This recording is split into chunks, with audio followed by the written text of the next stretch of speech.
Hello विद्यार्थी मित्रांनो, welcome to global online Marathi.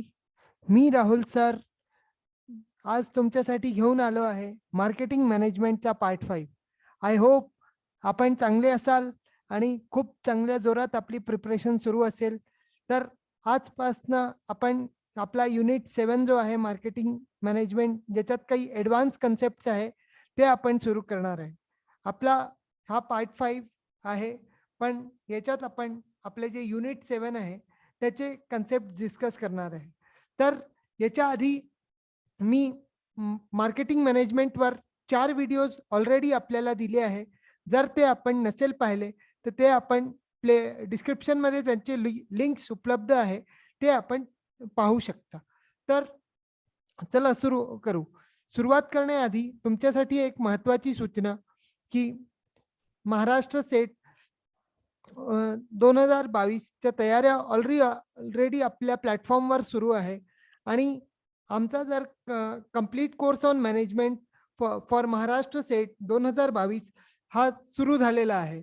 हा आपला याच्यासाठी तुम्हाला का आमचा ग्लोबल ऑनलाईन ॲप आपण डाउनलोड करावा आणि ज्याच्यात आपल्याला भरपूर फॅसिलिटीज मिळतील. ज्याच्यात आपल्याकडे आहे फुल सिलेबसचे नोट्स प्लस 10 मॉक टेस्ट, ज्यांनी आपल्या 1000 MCQचा सराव होऊन जाईल, प्लस PYQ. PYQची इम्पॉर्टन्स आपल्याला माहिती आहे, की PYQ जर आपण लावणार नाही तर आपल्याला एक्झाममध्ये खूप त्रास होऊ शकतो, कारण आपल्याला ट्रेंडच नाही कळणार. आपल्याला कळणारच नाही कोणत्या टाईपचे क्वेश्चन विचारून राहिले, कोणते टॉपिक महत्त्वाचे आहे.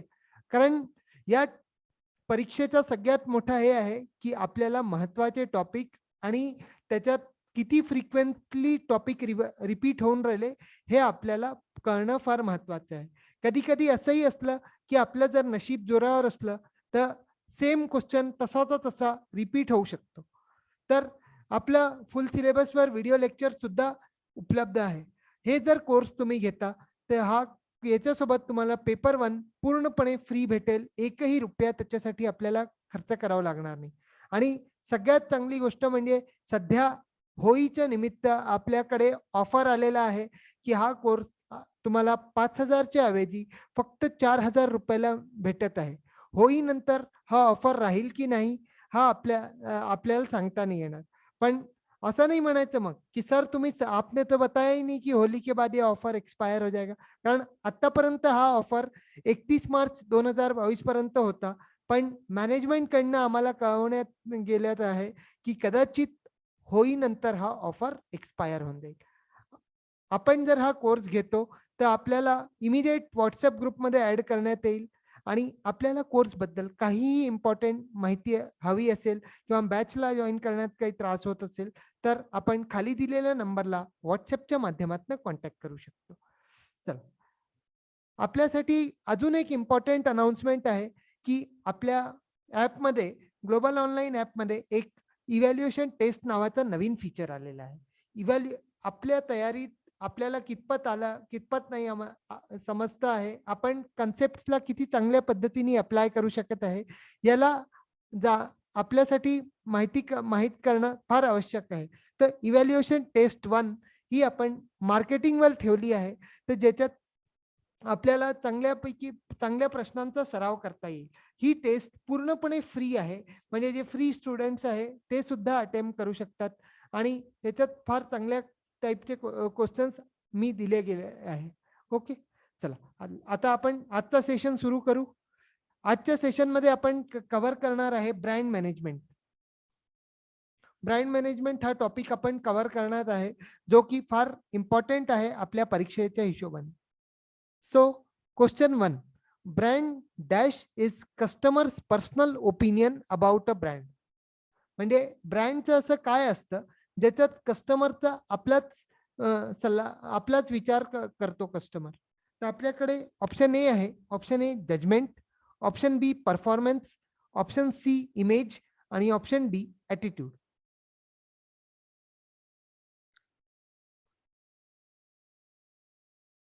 तर आपण ऑप्शन डिस्कस करून घेऊ आता. आता अशा याच्यात काय करायचं आपण, की हे जे वर्ड्स दिले आहे यांना एकदा तिथे फिट करून पाहायचं, की आपल्या स्टेटमेंट आपली जी सेंटेन्स आहे त्याच्यात आपल्या वाक्यात काही सेन्स बनतो का. फॉर एक्झाम्पल आपण पाहू, brand image is customers personal opinion about a brand. काही बनताय का? नाही. तेवढं प्रोडक्टिव्ह नाही. बनताय पण तेवढं प्रोडक्टिव्ह नाही. Brand attitude. ॲटिट्यूड कशासाठी बनतं? की ॲटिट्यूड एका पर्टिक्युलर गोष्टीसाठी आपलं काय आहे.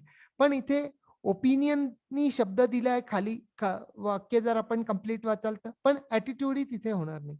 तर ब्रँड, याचा करेक्ट आन्सर आहे, brand judgment is customers personal opinion about a brand. म्हणजे ब्रँडची जी जजमेंट राहील, म्हणजे ब्रँड कसा आहे हे प्रत्येक जण आपल्या आपल्या दृष्टिकोनाने पाहिल. तर ब्रँड बद्दल आपला जजमेंट कोणी, आपला निर्णय जो देईल, that is brand opinion. It is customers personal opinion about a brand. ठीक आहे. आय होप आपल्याला क्वेश्चन क्लिअर असेल. चला, आता आपण क्वेश्चन 2 पाहू. Which of the following statement is incorrect. थोडंसं केअरफुल, इनकरेक्ट विचारलंय म्हणजे कोणतं चुकीचं आहे हे आपल्याला सांगायचं आहे. तर आपल्याकडे ऑप्शन ए आहे, brand name reduces customer risk. Option B आहे, brand image is the customer's view about the brand. मग ऑप्शन सी आहे, branding helps in differentiating product from the competitor. आणि ऑप्शन डी आहे, company can generate higher revenue without branding.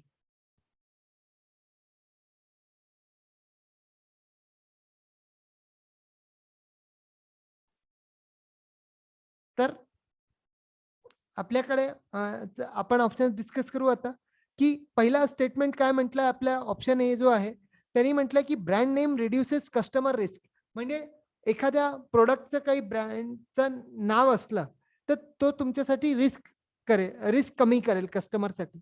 For example, तुम्हाला एखादा laptop घ्यायचा आहे किंवा phone घ्यायचा आहे, तर फोन तुम्हाला घ्यायचा तर फोन तुम्ही ब्रँड नेम ऐकले, चांगल्यात चांगले ब्रँड नेम प्रिफर कराल ॲज पर युअर अफोर्डेबिलिटी. म्हणजे ज्या हिशोबाने तुम्ही अफोर्ड करता, जितकं तुमचं बजेट आहे त्याच्यात तुम्ही चांगल्यात चांगला फोन. आता समजा तुम्ही ऍपलचा फोन घेता म्हटलं, तर तेवढं तुमचं ऍपलचा आहे, ऍपलचा फोन चांगला असतो, आयफोन चांगले असतात, हे तुम्ही ऐकलेलं आहे. पण जर तुम्ही म्हटलं की मी मायक्रोमॅक्स घेतो, अरे भाई हिंदुस्तानी आहे पण मायक्रोमॅक्सला आजकाल कोणी मोजत नाही. माझ्या असं मत आहे की मायक्रोमॅक्सला कोणी मोजत नाही, कारण फोन फुटलेलेही आहे त्यांचे. तर मायक्रोमॅक्सचं नाव आपल्यासाठी रिस्क होऊन जाईल जर आपण त्याला प्रिफर करू. पण हेच जर सॅमसंग किंवा ओप्पो असे जर चायनीज फोन आहे किंवा रेडमी वगैरे म्हणा, तर हे जे आहे ते चांगले कंपनीज आहे. तर याच्यात आपल्याला काय होईल की ब्रँड नेम जर आपण चांगल्या नेमचा प्रोडक्ट घेऊ, तर तो आपली रिस्क कमी कमी करतो कस्टमरसाठी. कारण जर तुम्ही चांगल्यात चांगला प्रोडक्ट घ्याल, तर तुमची फायनान्शियल रिस्क जी आहे, म्हणजे आपण जो खर्च करू आपल्याला चांगल्यात चांगलं रिटर्न मिळेल. तर ऑप्शन ए जी आहे ती आपली करेक्ट आहे. मग ऑप्शन बी मध्ये काय म्हटलंय, brand image is customer view about the brand. म्हणजे ब्रँड इमेज म्हणजे कस्टमरच्या माइंडमध्ये पर्टिक्युलर ब्रँड बद्दल काय काय धारणा आहे, तो त्याला कसं परसिव्ह करतो आहे, तर दिस इज ब्रँड इमेज. तर ही ऑप्शन सुद्धा करेक्ट आहे. आता ऑप्शन सी नी काय म्हटलंय, की branding helps in differentiating products from the competitor. For example, आता आपण मोबाईल इंडस्ट्रीतच पाहू, एक सॅमसंगचा फोन आहे, एक ऍपलचा फोन आहे, मग एखादा जोलोचा फोन आहे, ओप्पोचा फोन आहे. तर हे काय आहे, दीज आर ब्रँड्स. हे ब्रँडचे नावं आहे. आणि ब्रँडिंगनी काय करत आहे, की हे जे आपसात कॉम्पिटिशन चालू आहे सॅमसंगचा किंवा रेडमीचा, वन प्लसचा, तर हे काय आहे की हे एकमेकाशी डिफरन्शिएट करतात आपल्या प्रोडक्टला. तर ही स्टेटमेंट सुद्धा करेक्ट आहे. C is also correct. Option C is also correct. पण ऑप्शन डी यांनी काय म्हटलंय, की a company can generate higher revenue without branding. आता इथे जर सी आणि डी ला तुम्ही कम्पेअर कराल, तर सी नी काय म्हटलं, की डिफरन्शिएट करू शकतं. तर डिफरन्शिएट जर तुम्ही केलं आणि तुमचा प्रोडक्ट जर चांगला आहे असं म्हणता आहे तुम्ही, तर तो जास्ती रेव्हेन्यू कराल. पण खाली डी नी काय म्हटलं, की ब्रँडिंग शिवाय तुम्ही चांगल्यात चांगली कमाई करू शकतात. हायर रेव्हेन्यू म्हणजे कमाई. तर हायर रेव्हेन्यू जर आपल्याला करायचं आहे, आपल्याला जास्तीत जास्त प्रॉफिट अर्न करायचं आहे, तर आपल्याला ब्रँडिंग करणं हे फार गरजेचं आहे. तर ब्रँडिंग केल्याशिवाय एखादं पाकिट समजा दूधवाला आहे, तर दिनशा, गोवर्धन, हल्दीराम हे जर नावं तुम्ही यांचे नावांचे दूध जर घेतील, तर हे नावाशिवाय कोणी जर दूध विकत आहे, फॉर एक्झाम्पल असं घरगुती म्हणजे देशी दूध कोणी विकतं, पण त्यांचं विकलं नाही जाणार, कारण काय, त्यांनी स्पेसिफिक ब्रँड नेम नाही दिला. तर ब्रँड नेम न दिल्यामुळे त्यांची जास्ती कमाई नाही होणार ॲज कम्पेअर टू दिस हल्दीराम, दिनशास, गोवर्धन वगैरे यांची कमाई चांगली होईल, कारण या नावांबद्दल लोकांना जाणीव आहे. तर जोपर्यंत आपण ब्रँडिंग नाही करणार, आपण जास्तीत जास्त प्रॉफिट अर्न नाही करू शकणार. That's why the statement D is incorrect. Okay, तर आपला करेक्ट आन्सर इथे आहे. इनकरेक्ट विचारल्यामुळे option D is the correct answer. Question 3, match the column आहे आपल्यासाठी ए अँड बी. तिथे कॉलम ए मध्ये आपल्याकडे आहे 5 asset model, option B customer base equity model, option C brands आणि option D brand asset valuator model. आणि column B मध्ये आपल्याकडे आहे स्ट्रेंथ अँड स्ट्रेचर, मग वर्ल्ड्स लार्जेस्ट ब्रँड डेटाबेस, मग केल्विन केलर आणि ऑप्शन डी डेव्हिड हॅकर.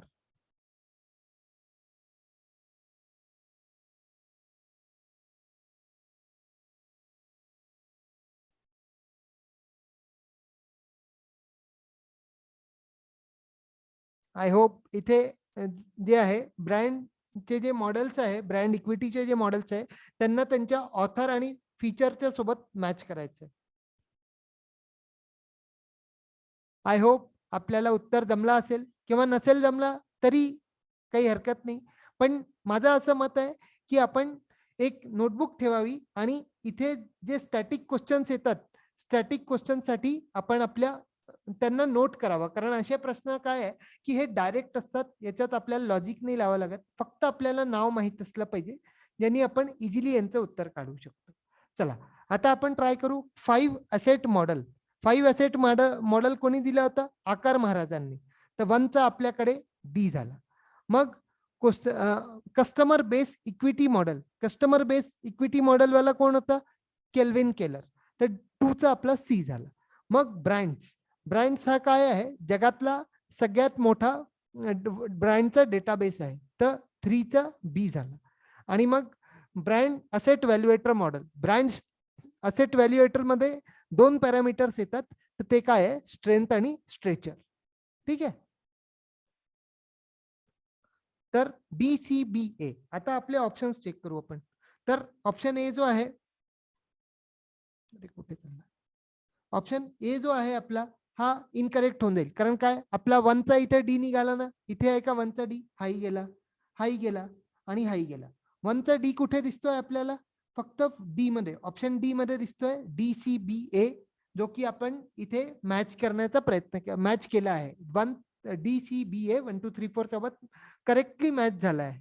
तर आपला जो करेक्ट आन्सर आहे that is option number D. Option D is the correct answer.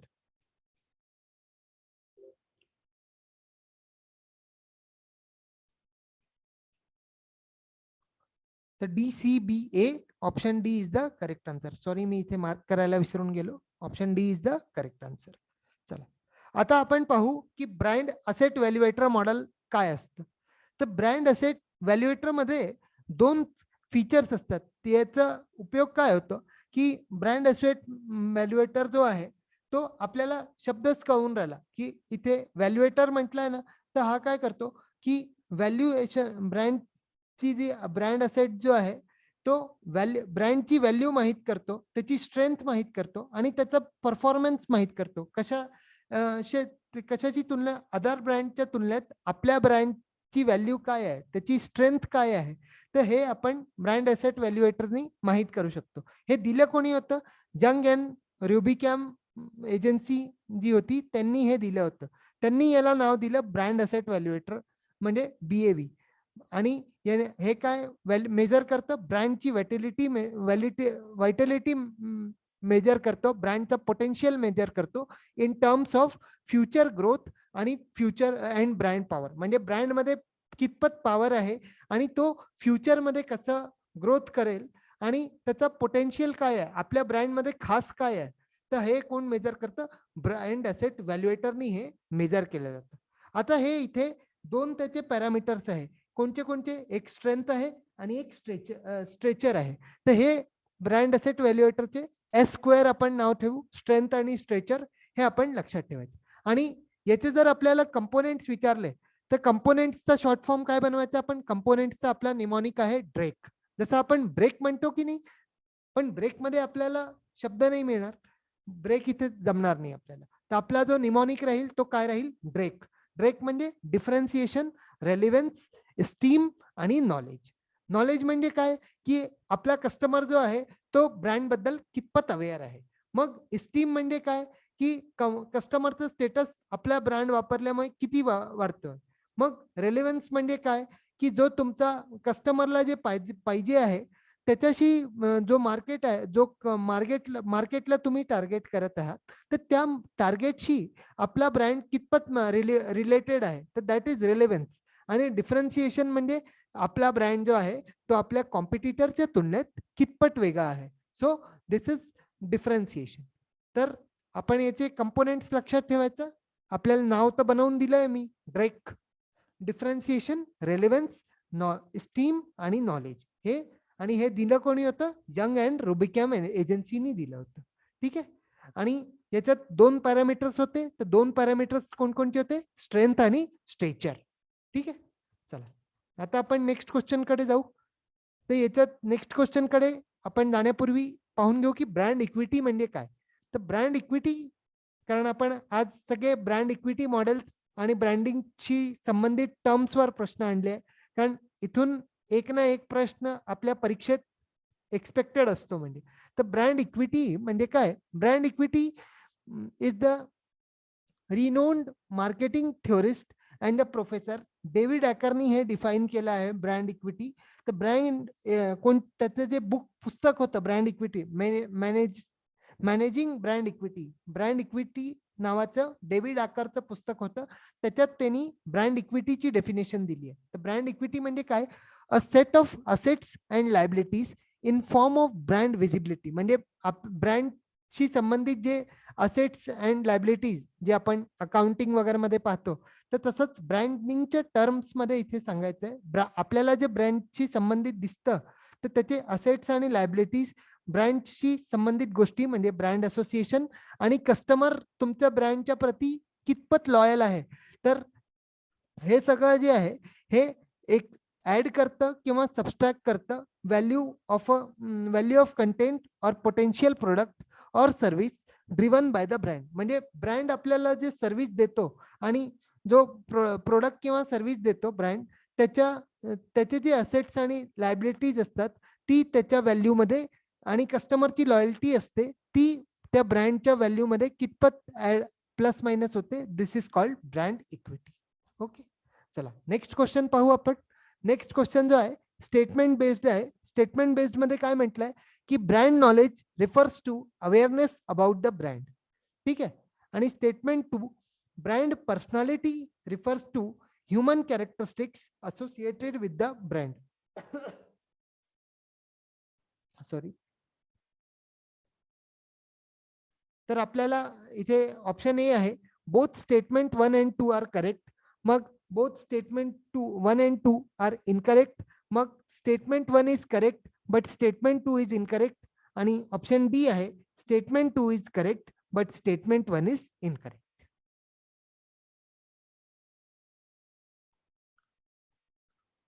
I hope आपल्याला आन्सर आला असेल. तर यांनी काय म्हटलंय की ब्रँडची जी नॉलेज आहे, ब्रँड नॉलेज म्हणजे काय की अवेअरनेस अबाउट द ब्रँड, म्हणजे तुम्ही कितपत अवेअर आहे एखाद्या ब्रँड बद्दल, ही तुमची ब्रँड नॉलेज आहे. सर हा स्टेटमेंट पूर्णपणे बरोबर आहे. मग statement 2 brand personality. Brand personality म्हणजे काय की set of human characteristics associated with the brand.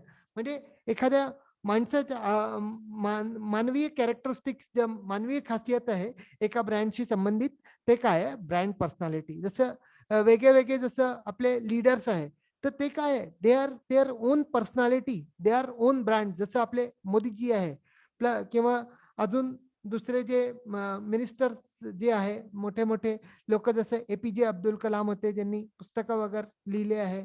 Plus आपण पलीकडे चांगले व्हाल तर आपल्यालाही जे फिल्म स्टार्स आहे त्यांना ते सुद्धा स्वतःला ब्रँड, तर ते so these are also brand. तर जे ह्युमन कॅरेक्टरिस्टिक्सशी संबंधित येईल that are concern with brand personality. Okay, चला. सो आपला करेक्ट आन्सर आहे option A. Both statement 1 and 2 are correct.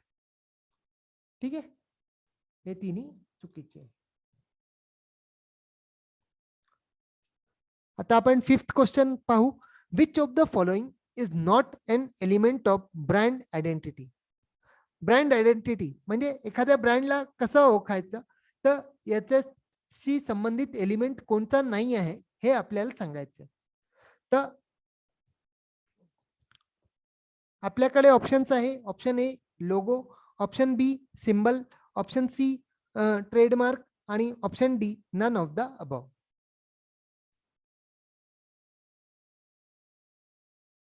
खूप कॉमन क्वेश्चन आहे, जमून जाईल इझिली. तर आपला इथे करेक्ट आन्सर आहे, अरे कुठे चालला, करेक्ट आन्सर आहे option D none of the above. कारण हे जे लोगो आहे एखाद्या ब्रँडची आयडेंटिटी, एखाद्या ब्रँडला आपण कसं ओळखू की लोगो, ब्रँडचा लोगो कसा आहे. जसं आपल्या एडिडासचे शूज असतात त्यांचा आपला लोगो असतो. मग सिंबल असतं, जसं ब्रँडचे सिंबल सी असतात त्याच्याने आपल्याला ओळखता येतं. मग ट्रेडमार्क म्हणजे काय, एक ब्रँडला लीगल प्रोटेक्शन देण्यासाठी येतं. एक स्पेसिफिक मार्किंग असतं त्याच्यावर, त्याचं जे ब्रँडला जो आहे तो लीगल प्रोटेक्शन देतो. तर these R trademark.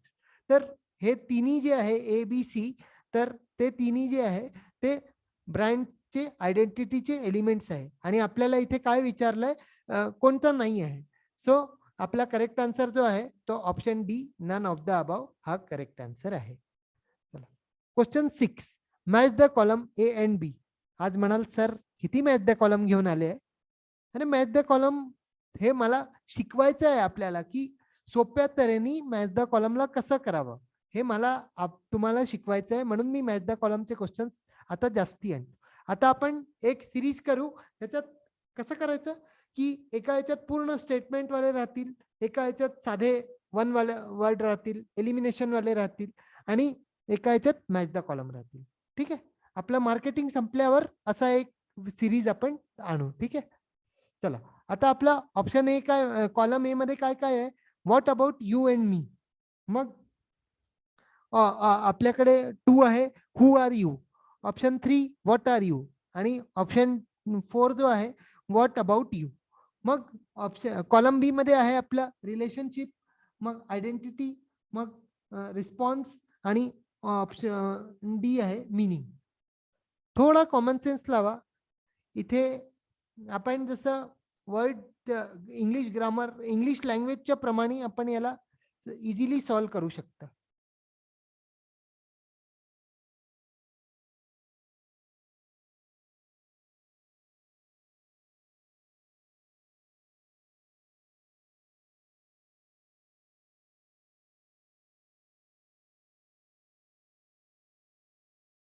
I hope आपण ट्राय केला असेल क्वेश्चनला.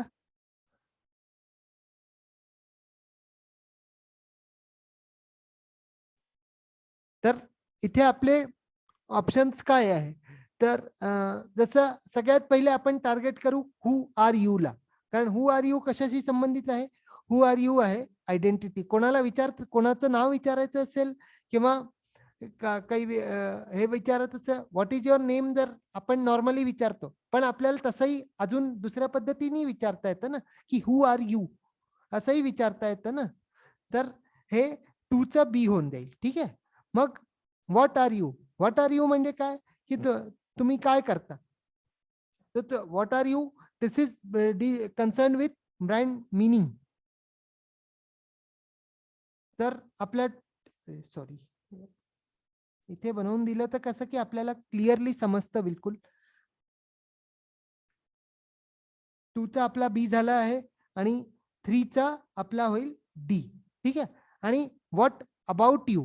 व्हॉट अबाउट यू म्हणजे काय, की समोरचा तुम्हाला विचारेल म्हणजे तो रिस्पॉन्ड करेल, आपलं नाव सांगेल आणि मग व्हॉट अबाउट यू, आपण काय करता किंवा आपलंही नाव काय आहे, तर हे विचारण्यात येईल व्हॉट अबाउट यू मध्ये. ठीक आहे, सी 2चा झाला, सॉरी डीचा झाला आपला सी. रेस्पॉन्स आणि जो 1 आहे what about you and me. What about you and me म्हणजे आपण दोघांचं काय काय संबंध. तर संबंध म्हणजे रिलेशनशिप. ठीक आहे. तर हा आपला करेक्ट आन्सर आहे. सॉरी इथे आपला जो ऑप्शन आहे तो ABCD न होता इथे ABDC असायला पाहिजे होता. I am sorry. तर आपला करेक्ट ऑप्शन आहे option D, that is ABDC. ठीक आहे. आय होप आपल्याला जमला असेल क्वेश्चन. तर हा जो क्वेश्चन आहे correct answer is ABDC. Okay. तर हे आपण हे कशाशी संबंधित आहे, केलर्स ब्रँड इक्विटी मॉडेल. तर केलर्स ब्रँड इक्विटी मॉडेल कोणी दिला होता, केल्विन लॅने केलरनी दिला होता, जो की मार्केटर प्रोफेसर होता. कुठे होता, ड्रॅटमो कॉलेज. हे याचं एवढं लक्षात नाही, फक्त केल्विन लाने केलर एवढं K² लक्षात ठेवायचं, केल्विन केलर. ठीक आहे. आणि हे यांनी मॉडेल कशावर दिला होता की याचा power of brand lies in what the consumer has heard, learn, felt and seen as a brand over time. म्हणजे आतापर्यंत कंझ्युमरनी तुमच्या ब्रँड बद्दल काय ऐकलं आहे, त्यांनी काय माहिती आहे त्याला, कसं तो तुमच्या ब्रँडला फील करतो आणि कोणत्या नजरेने त्यांनी तुमच्या ब्रँडला पाहिलं आहे. तर हे कुठल्याही ब्रँडची जी पॉवर आहे ती या 4 गोष्टींवर रिलाय करेल. आणि याच्यामुळे या ब्रँडला काय म्हटलं जातं की customer base brand equity model. उद्या कारण इथे एक तुम्हाला बनवून दिला होता ना मी क्वेश्चन, की कस्टमर बेस इक्विटी मॉडेल कोणी दिला होता. तर आपण पाहिलं होतं इथे की केल्विन केलरनी हा मॉडेल दिला होता. तर हे आपण लक्षात ठेवायचं की या मॉडेलचं नाव काय, केल्विन केलरच्या केलर्स ब्रँड इक्विटी मॉडेलचं नाव काय आहे, कस्टमर बेस इक्विटी मॉडेल. ठीक आहे, लक्षात ठेवायचं. आता हा आला kelvin Keller's brand equity model आणि कस्टमर बेस इक्विटी मॉडेल. तर या ब्रँड इक्विटीला आपल्याला लक्षात ठेवायचं. तर सगळ्यात पहिले तर आपल्याला इथे भरपूर लेंदी मॉडेल आहे तसा हा, पण आपल्याला एक स्टोरी सांगेल मी. जसं who are you. Who are you म्हणजे काय, हु आर यू म्हणजे काय, आयडेंटिटी. ब्रँडची आयडेंटिटी काय, that is who are you. आणि मग meaning, what are you. What are you म्हणजे मिनिंग. मग व्हॉट अबाउट यू, मग रिस्पॉन्स. आणि what about you and me, that is relationship. आता हे तर एक साइडचे झाले. या याला माहित नाही काय स्वप्न पडलं, एवढं मोठं मॉडेल आपल्या डोक्यावर ठोपून गेला. जाऊ द्या, मी आहे ना, कशाला काळजी करता, तुम्हाला पाठ करून देईल. ठीक आहे. आता मग आयडेंटिटी सोबत काय आहे, सायलेन्स आहे. ठीक आहे. मग इथे आपला जो मिनिंग होता, मिनिंग मध्ये काय आहे, परफॉर्मन्स आहे आणि इमेजरी आहे. ठीक आहे. मग इथे रिस्पॉन्स मध्ये काय आहे, जजमेंट आणि फिलिंग्स. म्हणजे कस्टमरची फिलिंग काय आहे, जजमेंट काय आहे ते आपण धरू रिस्पॉन्स. जजमेंट आणि फिलिंग जी आहे ते आपण रिस्पॉन्स मध्ये धरू. आणि reason what about you and me म्हणजे रिलेशनशिप. रिलेशनशिप म्हणजे काय, R². हा वरचा तर आपल्याला लक्षात येतो, R². रिलेशनशिप म्हणजे रेझोनन्स. आता मी जसा मॅच द कॉलम हा क्वेश्चनवर बेस्ड होता, म्हणजे राईट साईडला जे दिलं आहे आपल्याला हे याच्यावर बेस्ड तो क्वेश्चन होता मॅच द कॉलम. एखाद्या वेळेस तुम्हाला हे लेफ्ट आणि राईटचे जे आहे, म्हणजे हे 4 नावं आणि हे 4 नावं, हे यांचंही एक मॅच द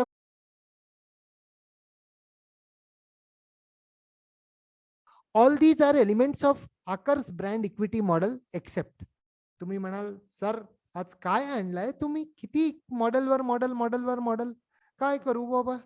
हा युनिटच असा आहे, याच्यात भरपूर मॉडेल आहे. ठीक आहे.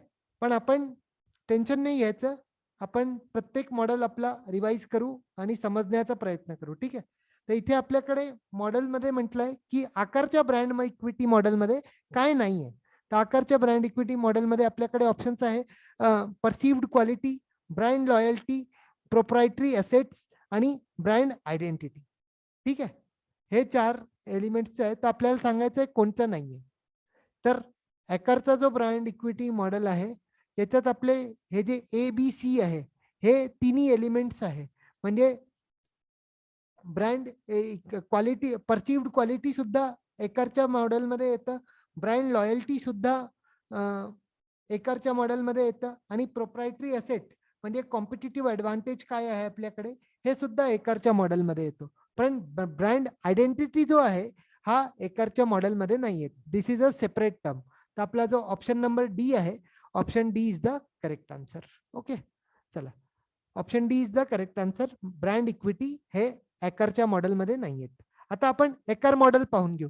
तर डेव्हिड एकरनी काय म्हटलं आहे की यांनी सुद्धा ते जे असेट्स अँड लायबिलिटीज जे आहे यांना ब्रँडशी लिंक केलं आणि काय म्हटलं की add or subtract value from the product और सर्व्हिसेस अंडर द ब्रँड.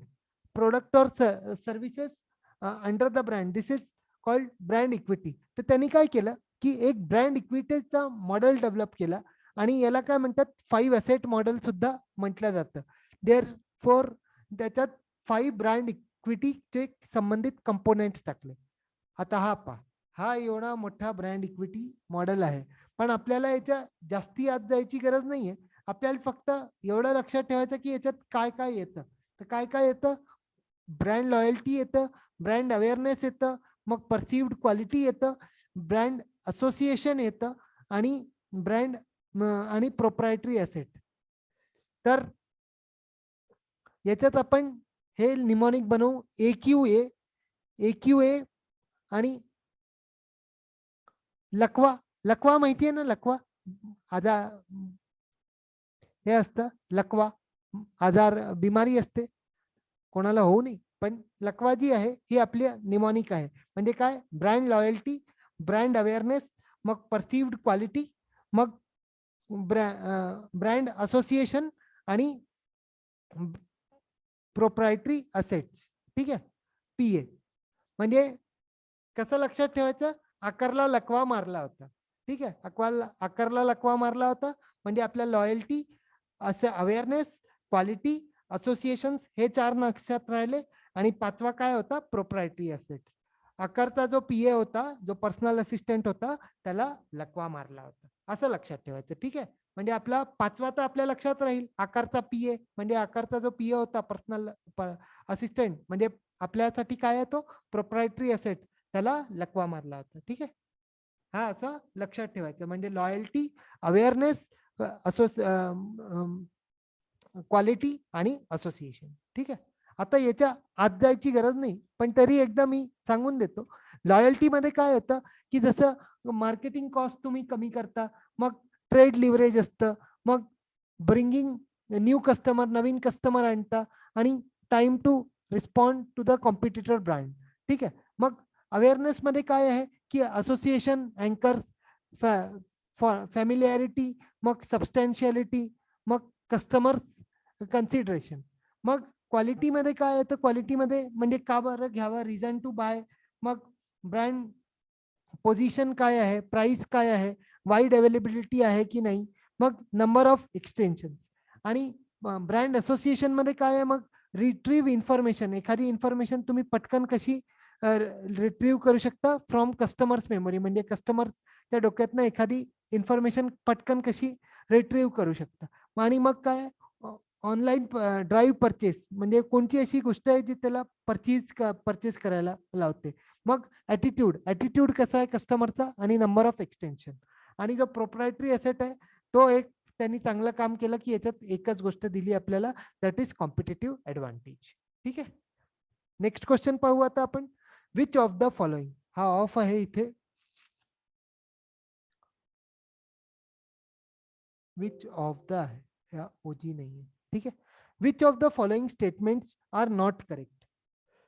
तर याच्यात आपले ऑप्शन्स आहे, brand loyalty can be insured by quality enhancement. ठीक आहे, मग स्टेटमेंट ऑप्शन 2 आहे, brand equity is the added value of the brand. मग ऑप्शन C आहे, brand loyal customers are foundation for an organisation.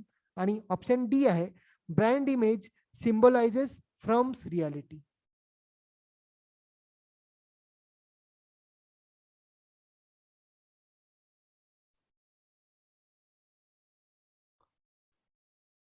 तर इथे आपले स्टेटमेंट्सनी काय म्हटलंय, brand loyalty can be insured by quality enhancement. तर ही स्टेटमेंट अगदी बरोबर आहे आणि आपल्याला विचारलं काय, नॉट करेक्ट. तर ठीक आहे, हा नाही होणार, मग ए नाही होणार. तर ए इज आउट ऑफ क्वेश्चन. तर ब्रँड लॉयल्टी म्हणजे काय, की जर समजा एखाद्या कस्टमरला तुम्ही चांगल्या क्वालिटीचं प्रोडक्ट द्याल तर तो तुमचा प्रोडक्ट नेहमी घेईल. म्हणजे उद्या आज तुमच्या प्रोडक्टची किंमत ₹20 आहे, उद्या ती ₹30 जरी झाली तरी तो कस्टमर तुमचा प्रोडक्ट चांगला आहे, चांगली क्वालिटी आहे त्याची, तर तो देईल, तो घेईल ते. ठीक आहे. पैसे तो जास्ती द्यायला तयार होईल, पण तो क्वालिटी देईल. क्वालिटी जर त्याला मिळून राहिली तर तो प्रोडक्ट तुमचाच घेईल. तर दिस इज ब्रँड लॉयल्टी. मग ब्रँड इक्विटी म्हणजे काय, की brand equity is the added value of a brand. ही स्टेटमेंट सुद्धा बरोबर आहे. आता आपण आकारच्या मॉडेलमध्ये पाहिली. मग परत ब्रँड इक्विटी जेव्हा सांगितलं तिथेही हा पॉइंट होता, ऍडेड व्हॅल्यू ऑफ ब्रँड. ही स्टेटमेंट सुद्धा बरोबर आहे. मग brand loyal customers are foundation to an organisation. ही एक कॉमन सेन्स स्टेटमेंट दिली आहे, की जे लॉयल कस्टमर्स असतात ते ऑर्गनायझेशन सुद्धा साठी एक फाउंडेशन असतात. तर ही स्टेटमेंट सुद्धा चुकीची नाही आहे, आपल्याला नॉट करेक्ट सांगायची आहे. तर this is out of question. पण ऑप्शन डी जो आहे, brand image, brand images symbolises firm's identity. आता इथे दोन टर्म मध्ये कन्फ्युजन होतं. एक असतो ब्रँड आयडेंटिटी आणि एक असतो ब्रँड इमेज. तर ब्रँड इमेज म्हणजे काय होतं, की ब्रँड इमेज म्हणजे कस्टमर तुमच्या ब्रँडला कसं, कोणत्या नजरेने पाहतो, कसं परसिव्ह करतो, तर दॅट इज ब्रँड इमेज. आणि ब्रँड आयडेंटिटी म्हणजे काय, ब्रँड आयडेंटिटी म्हणजे की एखाद्या फर्मची स्वतःची आयडेंटिटी काय आहे. आता जसं आपण इथे पाहिलं होतं, कुठे गेला रे, हा, हे पहा, हे जे ब्रँड आयडेंटिटी मध्ये एलिमेंट होता ना, सिम्बल, तर ब्रँड आयडेंटिटी मध्ये जो एलिमेंट आहे सिम्बलायझेस फॉर्म्स आयडेंटिटी. आता इथे ब्रँड इमेजचे एलिमेंट म्हटले का, नाही, ब्रँड इमेजचे एलिमेंट नाही म्हटले, इथे ब्रँड आयडेंटिटीचे इमेज म्हटले. आणि इथे क्वेश्चन मध्ये जो आपला फोर्थ स्टेटमेंट आहे यांनी काय म्हटलं, की ब्रँड इमेज मध्ये सिम्बल येतो. तर हे चुकीचं आहे. ठीक आहे. Option D is the correct answer. आता इथे आपण डिफरन्स पाहू, कारण हा अंतर जो आहे दोघांमध्ये माहित असणं हा फार महत्वाचा आहे. ब्रँड आयडेंटिटी म्हणजे काय असतं, की brand identity is nothing but the way company wants the large audience perceive the brand. म्हणजे कंपनीला काय असतं, की कंपनीचं हे असतं की ऑडियन्सनी त्यांना कसं परसिव्ह करावं. आणि brand image refers to the way the customer actually perceive the brand. Brand loyalty image म्हणजे काय, की कस्टमर वास्तविक रूपात कंपनीला कसं परसिव्ह करतो, त्या ब्रँडला कसं परसिव्ह करतो. मग नेचर जो आहे ब्रँड आयडेंटिटीचा तो ऍक्टिव्ह असतो आणि कस्टमरचा जो जी ब्रँड इमेज आहे त्याचा नेचर पॅसिव्ह असतो. मग ब्रँड आयडेंटिटी जी आहे त्याच्यात विजिबल एलिमेंट्स असतात, जसं लोगो झालं, ट्रेडमार्क झालं, सिम्बल झालं. तर हे सगळे काय, हे विजिबल आहे. तर ब्रँड आयडेंटिटी मध्ये विजिबल एलिमेंट्स येतात.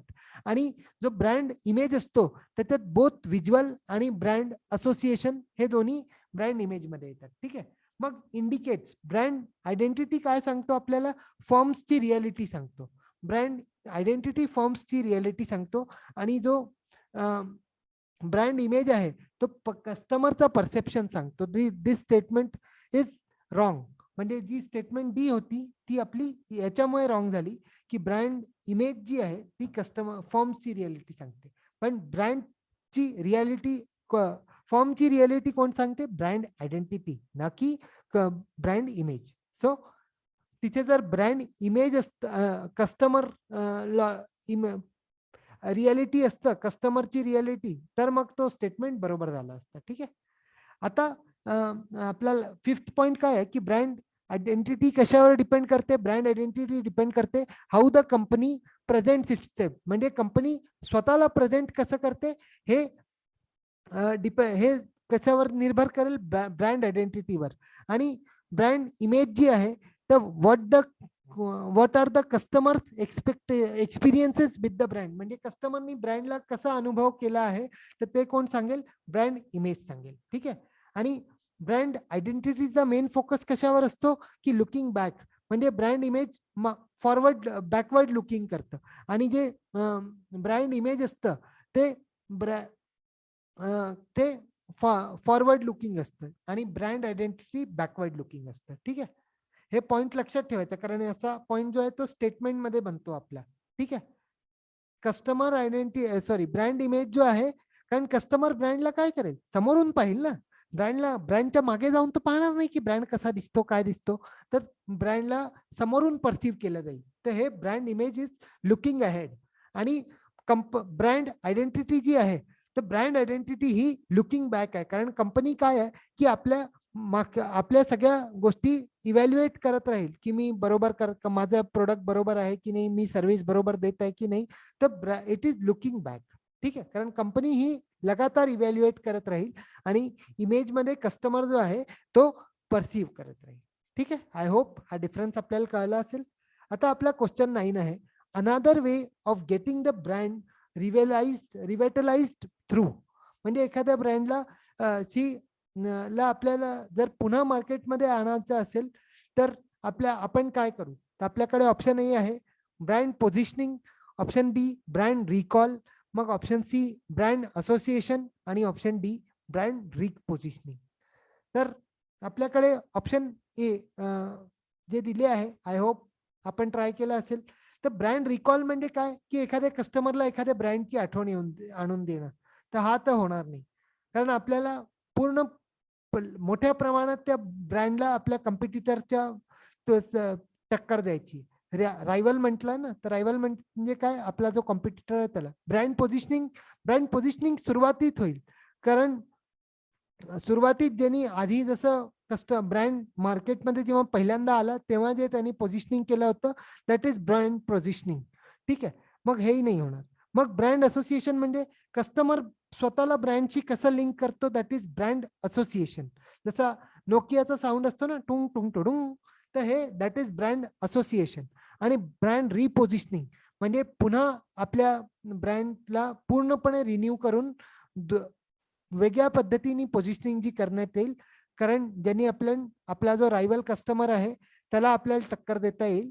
तर हे काय आहे, brand positioning. So option D is the correct answer. Okay, brand repositioning.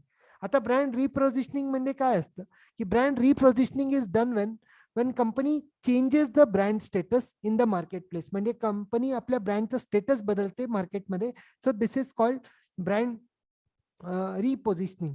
आणि हे काय, याच्यात काय येतं की this typically includes changes to the marketing mix. Company आपलं मार्केटिंग मिक्स चेंज करते आणि मार्केटिंग मिक्स मध्ये काय काय येतं, प्रोडक्ट प्राइस प्लेस प्रमोशन, हा नेहमीचा पॉईंट झाला. मग repositioning is done to keep up with the consumer wants आणि नीड्स. आणि कंझ्युमरच्या नीड्स आणि वॉन्ट्स जर बदलले तर यांना सॅटिस्फाय आपल्याला जर एक्झिस्टिंग सोर्सेसनी करता नाही आला, तर याच्यासाठी आपण काय करू, रिपोझिशनिंग करू. ठीक आहे, आता आपण ब्रँड रिकॉल काय असतं ते पाहू. Brand recall is the degree और likelihood of instantly remembering the name of the brand if the product service of any other kind of brand association comes up. Brand recall can be aided or unaided. म्हणजे brand recall म्हणजे काय की तुमच्या मेमोरीतनं तुमचा आवडता जो brand आहे ते तुमच्या लक्षात आणून देणं. ठीक आहे, मग brand association is the correlation of the brand with certain concept that the consumer recalls when he comes across the brand. म्हणजे जेव्हा कस्टमर एका ब्रँड बद्दल परत पाहतो तर अशी कोणत्या गोष्टी असतात ज्याच्यामुळे तो स्वतःला त्या ब्रँडशी रिलेट करू शकतो. तर हे काय आहे, ब्रँड असोसिएशन. जसं नोकियाचं उदाहरण दिलं मी, टून टून टुडून. आता तर खैर तो मार्केटच्या बाहेरच गेला नोकिया. किंवा जसं जे फिल्म स्टार्स असतात, तर ते फिल्म स्टार्स जसं लक्स मध्ये फिल्म स्टार येतो, किंवा जसं आपला रामदेव बाबाच्या शुद्ध घी का देसी घी, सॉरी, गाय का देसी घी खाइये, तर असे जे रामदेव बाबा वगैरे आहे, तर हे काय आहे, ब्रँड असोसिएशन. म्हणजे हा जर तुम्ही ऍडव्हर्टाइजमेंट ऐकली देसी घी खाइये, तर तुम्हाला पटकन लक्षात येऊन जाईल की हे पतंजली घीचं ऍडव्हर्टाइजमेंट आहे आणि हे कोण करून राहिला, रामदेव बाबा करून राहिले. ठीक आहे, दिस इज ब्रँड असोसिएशन. आता क्वेश्चन नंबर 9, याचा करेक्ट आन्सर होता आपला ब्रँड रिपोझिशनिंग. मग क्वेश्चन 10, इथे आपल्याला परत 2 स्टेटमेंट दिले आहे की the general meaning of the brand image is how market perceives you. आणि ऑप्शन 2 स्टेटमेंट 2 आहे brand association are the benefits experienced by the customer by using the product. ठीक आहे, आय होप आपल्याला आन्सर जमला असेल तर याच्यात पहिलं स्टेटमेंट काय म्हटलंय यांनी की the general meaning of brand image is how market perceive you. तर हा स्टेटमेंट अगदी बरोबर आहे की तुम्हाला मार्केट एखाद्या ऑर्गनायझेशनच्या ब्रँडला कसं परसिव्ह करतं, तर हे काय आहे, ब्रँड इमेज आहे. ठीक आहे. मग सेकंड स्टेटमेंट आहे brand associations are the benefits experienced by the customer by using the product. ही स्टेटमेंट रॉंग आहे. कारण काय आहे, ब्रँड एक्सपिरियन्स म्हणजे काय, ब्रँड असोसिएशन म्हणजे काय, स्वतःला ब्रँडशी लिंक करणं एखाद्या माध्यमातून. आणि यांनी काय म्हटलं की ब्रँडचे बेनिफिट्स जे आहे, जे कस्टमरनी अनुभव केले, ते ब्रँड असोसिएशन आहे. असं तर नाही आहे ना. ब्रँडची लिंक कसं करता तुम्ही स्वतःला, दॅट इज ब्रँड असोसिएशन. आणि ब्रँडच्या बेनिफिट्स जे इथे म्हटलंय स्टेटमेंटमध्ये, दिस स्टेटमेंट इज नॉट व्हॅलिड. म्हणजे सेकंड स्टेटमेंट जी आहे ती इनकरेक्ट आहे आणि पहिली स्टेटमेंट करेक्ट आहे. तर आपली ऑप्शन सी जी आहे, statement 1 is correct but statement 2 is incorrect. So option C is the right answer. हा आजचा लास्ट क्वेश्चन आहे, which brand equity model is named as 5 asset model. हा क्वेश्चन मी तुम्हाला होमवर्क देतोय, याचा आपण कमेंट सेक्शन मध्ये आन्सर करावा. आय होप आजचा व्हिडिओ तुम्हाला आवडला असेल, ब्रँडची संबंधित कन्सेप्ट आपल्याला समजले असेल. तर व्हिडिओ आवडला असेल तर व्हिडिओला लाईक करा आणि चॅनलला सबस्क्राईब करा. आपण पुन्हा भेटू नेक्स्ट व्हिडिओमध्ये. तोपर्यंत बाय. थँक्यू.